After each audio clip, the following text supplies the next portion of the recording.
ಜಿಲ್ಲೆ ಧಾರವಾಡ ತಾಲೂಕಿನ ಗರಗ ಗ್ರಾಮದಲ್ಲಿ ಬೋವಿ ವಡ್ಡರ ಸಮಾಜದವರು ಪ್ರತಿಷ್ಠಾಪಿಸಿದ ಡಾಕ್ಟರ್ ಬಾಬಾ ಸಾಹೇಬ್ ಅಂಬೇಡ್ಕರ್ ಮೂರ್ತಿಯನ್ನು ಸ್ಥಳೀಯ ಗ್ರಾಮ ಪಂಚಾಯಿತಿ ಆಡಳಿತ ಮಂಡಳಿಯವರು ತೆರವುಗೊಳಿಸಿದ ಕ್ರಮವನ್ನ ಬೋವಿ ವಡ್ಡರ್ ಸಮುದಾಯದವರು ತೀವ್ರವಾಗಿ ಖಂಡಿಸಿದ್ದಾರೆ. ಅಂಬೇಡ್ಕರ್ ಮೂರ್ತಿ ತೆರವುಗೊಳಿಸಿದವರ ವಿರುದ್ಧ ಸೂಕ್ತ ಕ್ರಮ ಜರುಗಿಸುವ ಮೂಲಕ ಮರಳಿ ಮೂರ್ತಿ ಸ್ಥಾಪನೆಗೆ ಕ್ರಮ ವಹಿಸಬೇಕೆಂದು ಆಗ್ರಹಿಸಿ ಧಾರವಾಡ ನಗರದ ಜಿಲ್ಲಾಧಿಕಾರಿ ಕಚೇರಿಯ ಬಳಿ ಪ್ರತಿಭಟನೆ ನಡೆಸಿ ತಮ್ಮ ಆಕ್ರೋಶವನ್ನು ವ್ಯಕ್ತಪಡಿಸುವ ಮೂಲಕ ಜಿಲ್ಲಾಧಿಕಾರಿಗೆ ಮನವಿ ಸಲ್ಲಿಸಿದರು. ಈ ಸಂದರ್ಭದಲ್ಲಿ ಮಾತನಾಡಿದ ಬೋವಿ ವಡ್ಡರ್ ಸಮಾಜದ ಮುಖಂಡರು, ಜಿಲ್ಲಾಧಿಕಾರಿಗಳು ಹಾಗೂ ಜಿಲ್ಲಾ ಪಂಚಾಯಿತಿ ಸಿಇಒ ಇವರು ತಪ್ಪಿತಸ್ಥರ ವಿರುದ್ಧ ಸೂಕ್ತ ಕ್ರಮ ಜರುಗಿಸದೇ ಇದ್ದಲ್ಲಿ ಧಾರವಾಡ ಜಿಲ್ಲಾ ಬಂದ್ಗೆ ಕರೆ ನೀಡುವ ಮೂಲಕ ಉಗ್ರವಾದ ಪ್ರತಿಭಟನೆಯನ್ನ ಹಮ್ಮಿಕೊಳ್ಳಲಾಗುವುದು ಎಂದು ಎಚ್ಚರಿಕೆ ನೀಡಿದರು. ಈ ಸಂದರ್ಭದಲ್ಲಿ ಬೋವಿ ವಡ್ಡರ್ ಸಮುದಾಯದ ಮಹಿಳೆಯರು ಸೇರಿದಂತೆ ನೂರಾರು ಜನರು ಹಾಗೂ ಮುಖಂಡರು ಉಪಸ್ಥಿತರಿದ್ದರು. ವರದಿ ಚಂದ್ರಶೇಖರ್ ಸೋಮಣ್ಣನವರ್.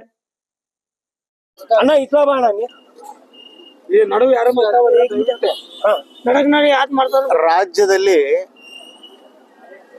ಅಹಿಂದ ಸರ್ಕಾರ ಐತಿ ಅಂತ ನಾವೆಲ್ಲ ತಿಳ್ಕೊಂಡಿದ್ದೇವೆ ಮತ್ತು ಧಾರವಾಡ ಜಿಲ್ಲೆ ಆಗಿರ್ಬೋದು, ರಾಜ್ಯದ ಯಾವುದೇ ಭಾಗದಲ್ಲಾಗಿರ್ಬೋದು, ಡಾಕ್ಟರ್ ಬಾಬಾ ಸಾಹೇಬ್ ಅಂಬೇಡ್ಕರ್ ಅವರ ಒಂದು ವಿಚಾರ ಬಂತು ಅಂತಂದ್ರೆ ಭುಗಿಲೇಳುವಂತ ಪ್ರಥಮ ಹೋರಾಟ ಧಾರವಾಡ ಜಿಲ್ಲೆಯಿಂದನೇ ಆರಂಭ ಆಗ್ತದೆ. ಅಂತಹದ್ದಕ್ಕೆ ಸಾಕಷ್ಟು ಉದಾಹರಣೆಗಳು ಈಗಾಗಲೇ ಧಾರವಾಡ ಜಿಲ್ಲೆಯಲ್ಲಿ ಇದಾವೆ. ಕಳೆದ ಸುಮಾರು ದಿನಗಳಿಂದ ಅಂದ್ರೆ ಸಾಕಷ್ಟು ವರ್ಷಗಳಿಂದ ಏನು ಪಾಳು ಬಿದ್ದಂತ ಒಂದು ಜಾಗೆ ಗರಗ್ ಗ್ರಾಮದಲ್ಲಿ ಇತ್ತು, ವಡ್ಡರ್ ಕಾಲನಿ, ಏನು ನಾವು ಬೋವಿ ಸಮಾಜ ಅಂತ ಕರಿತೇವೆ ಆಧುನಿಕವಾಗಿ. ಅದು ಶೋಷಿತ ಪರಿಶಿಷ್ಟ ಜಾತಿಯ SC ಸಮುದಾಯಕ್ಕೆ ಸೇರಿದಂತ ಸಮುದಾಯ. ಆ ಸಮುದಾಯದ ಬಡಾವಣೆಯ, ಆ ಸಮುದಾಯದ ಕೇರಿಯ ಸಮೀಪ ಇರೋಂತ ಕುಲ್ಲಾ ಜಾಗೆ ಸುಮಾರು 19 ಗುಂಟೆ ಇದೆ ಅಂತಂದು ಹೇಳಿ ಏನ್ ಹೇಳ್ತೇವೆ. ಆ 19 ಗುಂಟೆ ಜಾಗೆ ಇರುವಂತ ಜಾಗೆಯಲ್ಲಿ ಏನು ಕೊಳಕು ನಾರ್ತಾ ಇರುವಂತದ್ದು, ಹಂದಿ ನಾಯಿ ವಾಸ ಮಾಡ್ತಾ ಇರುವಂತದ್ದು, ಹಿಂಗೇನು ಹೊಲಸು ಗಲೀಜು ವಾತಾವರಣ ಇತ್ತು, ಅದನ್ನೆಲ್ಲ ಅಲ್ಲಿನ ವಡ್ರ ಏನು ಬೋವಿ ಸಮಾಜದ ಜನ ಎಲ್ಲಾ ಸೇರಿ ತಾವೇ ಖುದ್ದಾಗಿ ಸ್ವಚ್ಛ ಮಾಡಿಕೊಂಡು ಆ ಜಾಗೆಯ ಬಗ್ಗೆ ಪರಿಶೀಲನೆ ಮಾಡಿದಾಗ ಪರಿಶಿಷ್ಟ ಜಾತಿ ಪರಿಶಿಷ್ಟ ಪಂಗಡಕ್ಕೇನೆ ಅದು ಕಲ್ಯಾಣಕ್ಕಾಗಿ ಮೀಸಲಿಟ್ಟಂತ ಜಾಗ ಅನ್ನುವಂತ ದಾಖಲೆಗಳನ್ನ ಸಿಕ್ಕಾಗ ಅಲ್ಲಿ ಒಂದು ಡಾಕ್ಟರ್ ಬಾಬಾ ಸಾಹೇಬ್ ಅಂಬೇಡ್ಕರ್ ಪ್ರತಿಮೆಯನ್ನ ಸ್ಥಾಪನೆ ಮಾಡ್ತಾರೆ. ಆ ಬಾಬಾ ಸಾಹೇಬ್ ಅಂಬೇಡ್ಕರ್ ಪ್ರತಿಮೆಯನ್ನ ಸ್ಥಾಪನೆ ಮಾಡಿದ್ದೇ ತಡ ಗ್ರಾಮ ಪಂಚಾಯತಿಯವರು, ತಹಶೀಲ್ದಾರರು, AO ಅವರು, ಜಿಲ್ಲಾ ಪಂಚಾಯತಿ CO ಅವರು ಯಾವುದನ್ನು ಗಮನಿಸದೆ ಪೊಲೀಸ್ ಬಲ ಪ್ರಯೋಗವನ್ನ ಮಾಡೋದ್ರ ಮೂಲಕ ಆ ತಾಲೂಕು ಏನು ಗ್ರಾಮ ಪಂಚಾಯತಿಯ ಮುಖಂಡರೆಲ್ಲ ಸೇರ್ಕೊಂಡ್ಬಿಟ್ಟು ಡಾಕ್ಟರ್ ಬಾಬಾ ಸಾಹೇಬ್ ಅಂಬೇಡ್ಕರ್ ಪ್ರತಿಮೆಯನ್ನ ರಾತ್ರೋರಾತ್ರಿ ತೆರವುಗೊಳಿಸುವಂತದ್ದನ್ನ ಮಾಡಿದ್ದು ಸಂವಿಧಾನಕ್ಕೆ, ಡಾಕ್ಟರ್ ಬಾಬಾ ಸಾಹೇಬ್ ಅಂಬೇಡ್ಕರ್ ಅವ್ರಿಗೆ ಮತ್ತು ಆ ಕುಲದ ನಮಗೆಲ್ಲರಿಗೂ ಮಾಡದಂತ ಅಪಮಾನ ಅನ್ನುವಂಥದ್ದನ್ನ ನಾವು ಈ ಸಂದರ್ಭದಲ್ಲಿ ಸ್ಪಷ್ಟವಾಗಿ ಹೇಳ ಬಯಸ್ತೇವೆ. ನಾವು ಇವತ್ತು ಸಾಂಕೇತಿಕವಾಗಿ ಈ ವಿಷಯ ಗೊತ್ತಾದ ತಕ್ಷಣ ಇವತ್ತು ನಾವು ನೇರವಾಗಿ ಜಿಲ್ಲಾಧಿಕಾರಿ ಮತ್ತು CO ಅವರನ್ನ ಭೇಟಿ ಮಾಡೋಣ ಮತ್ತು ಅವರಿಗೆ ನಾವು ಪ್ರಥಮವಾಗಿ ಮನವಿಯನ್ನ ಅರ್ಪಿಸೋಣ. ಅದರ ನಂತರ 3 ದಿನಗಳ ಕಾಲದ ಗಡುವನ್ನ ಕೊಡೋದ್ರ ಮೂಲಕ ಯಾರ್ಯಾರು ಈ ಒಂದು ಪ್ರತಿಮೆಯನ್ನ ತೆರವುಗೊಳಿಸೋಕೆ ತಹಶೀಲ್ದಾರ್ ಹಿಡ್ಕೊಂಡು, ಧಾರವಾಡ ತಹಶೀಲ್ದಾರ್ ಹಿಡ್ಕೊಂಡು, AO ಹಿಡ್ಕೊಂಡು ಮತ್ತು PDO ಹಿಡ್ಕೊಂಡು ಗ್ರಾಮ ಪಂಚಾಯತಿಯವ್ರು ಯಾರ್ಯಾರ ಎಲ್ಲರ ಮೇಲೂ FIR ದಾಖಲು ಮಾಡಬೇಕು. ತತ್ಕ್ಷಣ ಸಂಬಂಧಪಟ್ಟಂತ ಅಧಿಕಾರಿಗಳು ಅದರೊಳಗೆ ಶಾಮೀಲಾಗಿದ್ರೆ ಪೊಲೀಸರ ಬಲ ಪ್ರಯೋಗಕ್ಕೆ ಕಾರಣೀಭೂತರಾದಂತ ಎಲ್ಲ ಅಧಿಕಾರಿಗಳನ್ನ ಸಹಿತ ಅವರ ಸೇವೆಯಿಂದ ಸಸ್ಪೆಂಡ್ ಮಾಡಬೇಕು ಮತ್ತು ತತ್ಕ್ಷಣ ಅಲ್ಲಿ ಡಾಕ್ಟರ್ ಬಾಬಾ ಸಾಹೇಬ್ ಅಂಬೇಡ್ಕರ್ ಪ್ರತಿಮೆಯನ್ನ ಮರುಸ್ಥಾಪನೆ ಮಾಡಬೇಕು ಅನ್ನುವಂತ ಆಗ್ರಹವನ್ನ ಮಾಡಿ ಇವತ್ತು ನಾವು ಸಾಂಕೇತಿಕ ಪ್ರತಿಭಟನೆ ಮೂಲಕ ಜಿಲ್ಲಾಧಿಕಾರಿಗಳಿಗೆ ಮತ್ತು CO ಅವರಿಗೆ ಮನವಿಯನ್ನ ಕೊಡ್ತಾ ಇದ್ದೇವೆ.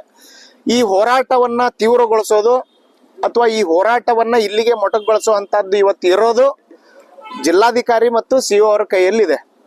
ಅವರು ತತ್ಕ್ಷಣ ಪ್ರತಿಮೆಯನ್ನ ಮರುಸ್ಥಾಪನೆ ಮಾಡಿದ್ರೆ ನಾವು ಯಾವುದೇ ಮುಂದಿನ ಹೋರಾಟಕ್ಕೆ ಹೋಗೋದಿಲ್ಲ. ಉಳಿದಂತ ವಿಷಯ ಕೂತ್ ಮಾತಾಡ್ಕೊಳ್ಳುವಂತದ್ದನ್ನ ಅವರು ಸಭೆ ಮಾಡಿ ತೀರ್ಮಾನ ಕೈಗೊಳ್ಳಿ.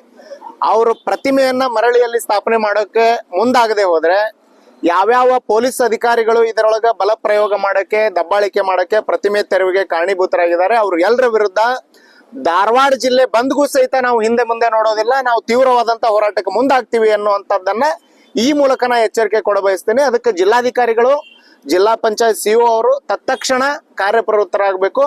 ಆ ಪ್ರತಿಮೆ ಎಲ್ಲದ ಹುಡುಕಿ ತಂದುಬಿಟ್ಟು ಎಲ್ಲಿ ಸ್ಥಾಪನೆ ಮಾಡಿತ್ತು ಅಲ್ಲಿ ಮರಳಿ ಸ್ಥಾಪನೆ ಮಾಡುವಂತದ್ರ ಮೂಲಕ ಶಾಂತಿ ಸೌಹಾರ್ದತೆಯನ್ನ ಮತ್ತು ಜಾತ್ಯತೀತ ಮನೋಭಾವನೆಯನ್ನ ಸಂವಿಧಾನಬದ್ಧವಾದಂತ ಏನು ಗೌರವವನ್ನ ಕಾಪಾಡಿಕೊಳ್ಳುವಂತದಕ್ಕೆ ಮುಂದಾಗಬೇಕು. ಇಲ್ಲದೆ ಹೋದ್ರೆ ಉಗ್ರವಾದಂತ ಪ್ರತಿಭಟನೆಯನ್ನ ಜಿಲ್ಲೆಯಲ್ಲಿ ಆಗುವಂತ ಏನು ಮುಂದಿನ ನಡೆಗಳಿರ್ತವೆ, ಆ ಅನಾಹುತಗಳಿರ್ತವೆ, ಅದಕ್ಕೆ ಜಿಲ್ಲಾಡಳಿತ ಹೊಣೆ ಆಗ್ತದ ಅನ್ನುವಂತ ಮಾತನ್ನ ಈ ಸಂದರ್ಭದಲ್ಲಿ ನಾವು ಸ್ಪಷ್ಟವಾಗಿ ಹೇಳಬಯಸ್ತೇವೆ.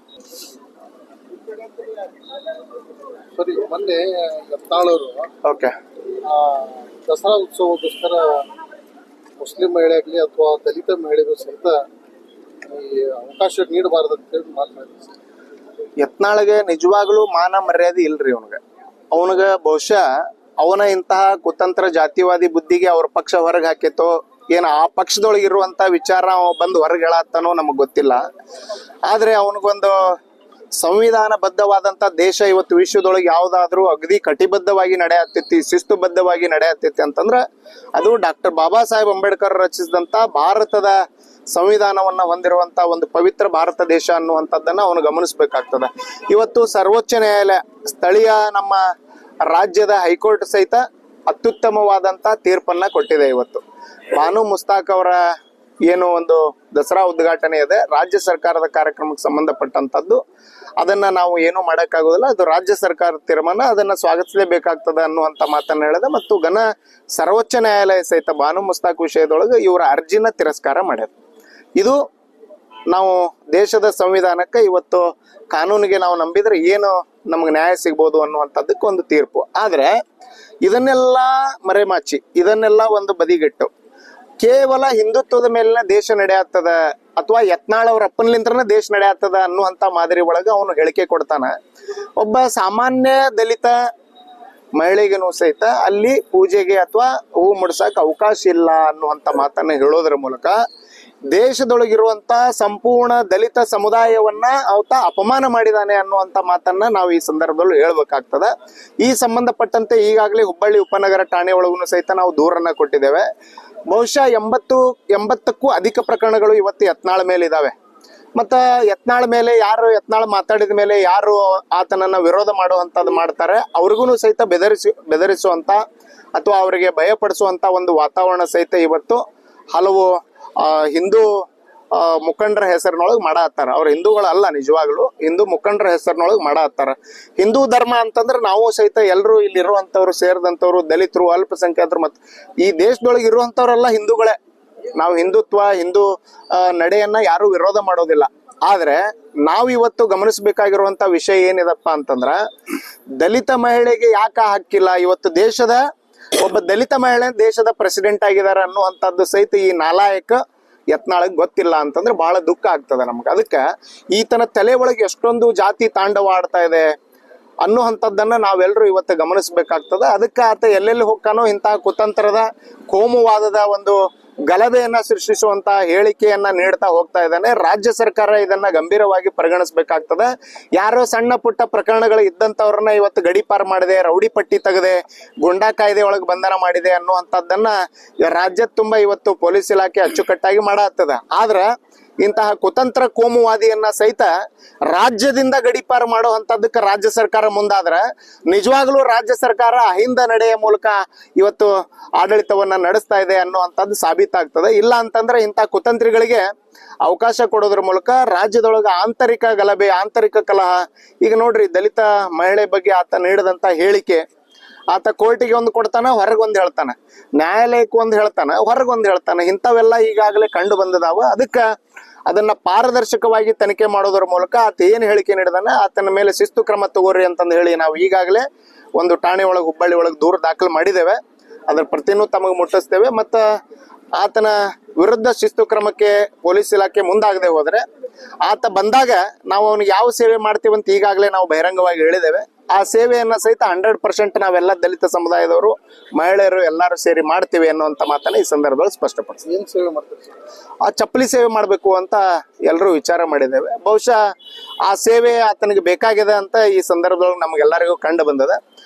ಆತ ದಲಿತರ ಬಗ್ಗೆ ಮತ್ತ ಸಂವಿಧಾನದ ಬಗ್ಗೆ ಅಪಚಾರಕರವಾಗಿ ಮಾತನಾಡುವಂಥದ್ದು ಏನಾದರೂ ಮಾಡಿದ್ರೆ, ದಲಿತ ಮಹಿಳೆಯರ ವಿರುದ್ಧ ಮಾತನಾಡಿದ್ರೆ, ಹಿಂದೂ ಸಂಸ್ಕೃತಿಗೆ ದಲಿತ ಮಹಿಳೆಯರಿಗೂ ಸಂಬಂಧ ಇಲ್ಲ ಅನ್ನುವಂಥ ಹೇಳಿಕೆಗಳಿಗೆ ಆತ ಕಟಿಬದ್ಧವಾಗಿ ನಿಂತ್ರೆ 100% ದಲಿತ ಮಹಿಳೆಯರ ಕಾಲೊಳಗಿನ ಚಪ್ಪಲಿ ಅವನ ಮೇಲೆ ಎಸೆಯುವಂತ ಕೆಲಸ ಗುರುನಾಥ್ ಉಳಿಕರ್.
ಅಂಬೇಡ್ಕರ್ ಪ್ರತಿಮೆಗೆ ಅವಮಾನ ಮಾಡಿದ ಗರಗ್ ಗ್ರಾಮ ಪಂಚಾಯತಿ ಅಧ್ಯಕ್ಷರಿಗೆ